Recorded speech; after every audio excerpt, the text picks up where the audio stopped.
When you just touched on something that I found interesting, where you said your style is based around mid jungle, which, coming off of 2 games with your new jungler, as impressive as he has been, and then Nuke Duck coming back into the league, some might say that's a risky strategy to follow. What do you think is so strong about this synergy between Marcoon and Nuke Duck, this kind of long-time ultra veteran player and this new guy who has now played 2 best of ones in the LEC? Why do you have such faith in this pairing? Like, what is it about their behind the scenes synergy or the future of this pairing that you see being so successful? I would say the game intelligence, the way Nuke Duck speaks about how he wants to play his laning phase and how he wants to manage each wave in each matchup. I've never heard any player talk about laning phase in the way that he does. Like he knows everything. He can play both sides of a lot of matchups because he knows exactly how his lane works and how to manage his wave so that he can get the favorable trades. And Marcoon is just a player that on an individual level will make very few mistakes and seems to know the exact limits of his champions. And then also personality wise, they're both quite outspoken, so that works very well. Kris and Patrick are they communicate, but they're more on the quiet side. So I think that those two being the main voices in the team just makes it very easy for them to cooperate because they're consistently bouncing ideas and how to execute fights throughout the game.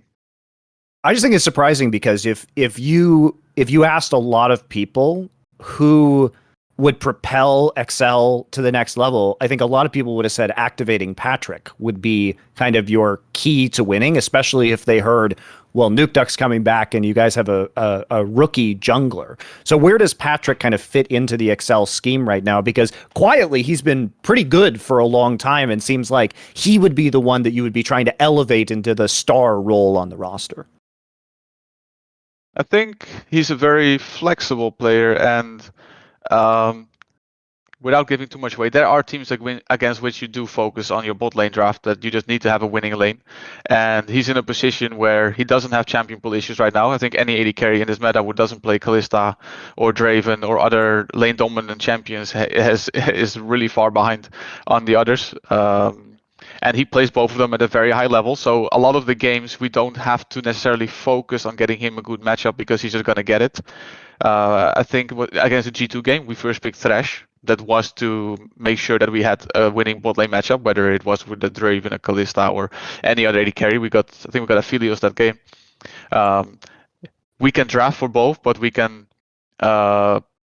It's a little bit dependent on the opponent. I can't give away too much because we have Mad Lions, Fnatic, 2 different teams, but it's not like Patrick is on the background every game. Plus, I agree with what he said before. Like, to me, when they got Denick in the team, was attempting to do exactly that. Because the real problem is this, right? This is what I hate about fans, is they will just do that thing where they say totally the wrong thing and then they wait until eventually it's right and they go, see, I was right all along. So they're all going to tell you, Monty, Torin/Norscarer was always shit. He wasn't. He was actually pretty good a few years ago. The problem is he did have his issues in the last, I'd say, like, split and a half. Like, he started to maybe fall off and had quite frankly some pretty bad, like, ints. So, in my opinion, like, if that's who your supporters and your Patrick, you're not going to be the best lane in Europe. Like, remember that you've got motherfuckers like Upsets playing with Hillestad. Reckless has Mickey X, like they've already got like studs across the board in their lane. So to me, bringing in Denick was a decent attempt. I thought Denick was like misused by Misfits. Seems like a pretty skilled player. Seems, as like Young Buck said, stylistically, like you're going to give that sort of support to someone like Patrick if you want him to be a star. It just didn't work out for whatever reason.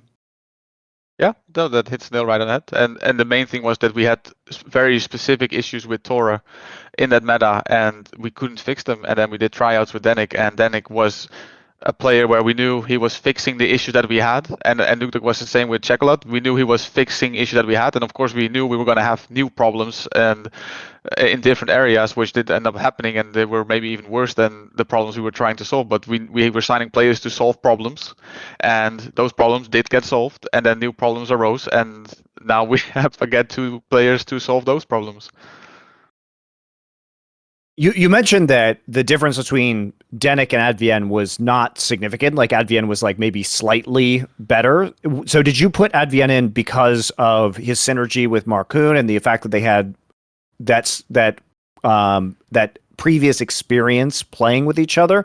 Or is there a different style that you feel Advienne brings to the roster which is more conducive to, say, capitalizing on perhaps Nuke Duck's skills? Both. Adrian was mechanically doing slightly better in the internal tryouts, but he was also having a lot of synergy with Marcoon. Whenever they were mixed together, they were working together better than pretty much any other duo that we could combine. And in both scrims and stage, we felt that the bot lane was not one of the strongest performers. So if we're going to make one change, we should definitely make the two changes together. Makes sense. Okay, well, I don't want to take up any more of your time. Do you have any final thoughts on Excel and how you guys are doing in scrims right now? What is your goal for the end of the season? Like, if you could choose kind of a reasonable end of regular season placement before you get into playoffs, where do you think fans can expect you to be? I'd say anywhere between 4th and 7th place to be fairly reasonable. And with a silent hope that if the lineup continues to perform the way they do, we might end up in a fight for that last world spot. That would be impressive for sure, especially given the kind of strength overall of the region. But really good stuff. Very fun to see the new rookie players this week. Thanks a lot for joining us, Young Buck. We are not going to end the show here. We're going to take a quick break, and we come back. We will be answering fan questions, as we do every week to round out the show. So thanks, good luck to Excel, and we'll see you back in a couple minutes. Want to see more cool, funny, interesting clips based on topics from my content? Well, subscribe to this channel then, or, be a pleb and don't.